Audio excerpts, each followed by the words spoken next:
as lead singer of the group.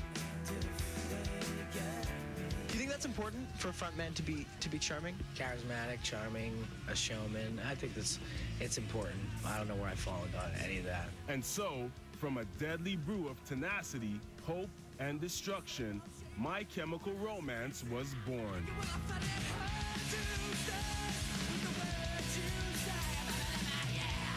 The music was undeniably special. Their collective experience made for a unique hybrid of goth, glam, metal, and punk.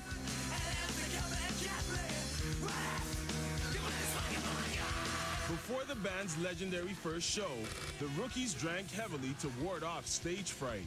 Terrified and drunk, they blew the crowd away. Days before recording, the band recruited guitar genius Frank Iero as a second player. I was in bands and nothing was just going right. I remember every day just wishing something would change or something would end. His recently defunct group, Pensy Prep, practiced in the same studio, and he'd fallen in love with MCR's sound. I really jumped in and didn't really know them that well, but like together we've grown up almost as a family. In 2002, with a killer new lineup firmly in place, My Chemical Romance released their ambitious debut album, I Brought You My Bullets, You Brought Me Your Love.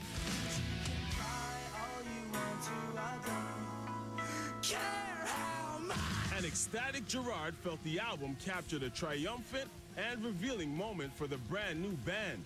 Lyrically, the goth punk offering was moody, introspective, and cathartic. We grew up being isolated, so it only makes sense to make music for people that are also isolated. After its release, MCR hit the road in a van donated by Gerard and Mikey's #1 fan and grandmother, Elena.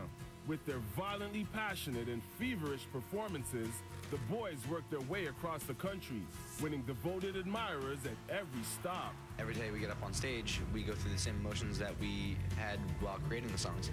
So we get up on stage, we're born, we live, and then we die. And hopefully we'll be reborn at the end of it. They commanded the crowd, and on stage, Gerard was a man possessed, swearing, sweating, and screaming his way into music history. Really keep it honest and sincere. It's just like when we get up there, it's like no joke. Where nothing's contrived, nothing's planned out.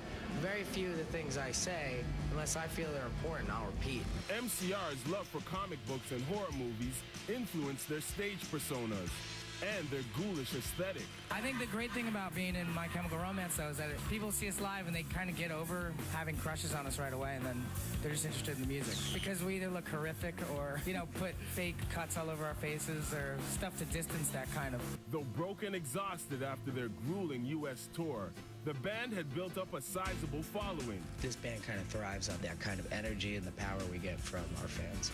Amazing fans.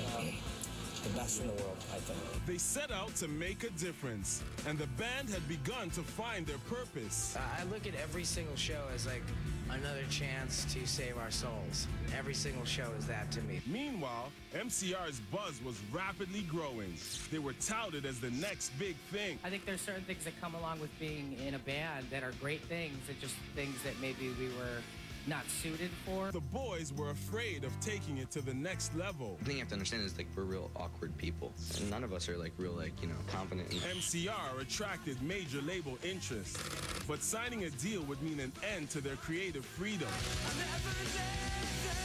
They turned down every offer, opting instead to carry on playing to pockets of devoted fans and struggled to find an identity. Finding your identity as a band is what makes you a band. Without an identity, you're just a faceless record. But were the boys blowing their chances for a place in the big leagues? It's a weird situation to be thrown into. And if they did find fame, could a group of depressive social outcasts manage the pressures of the spotlight?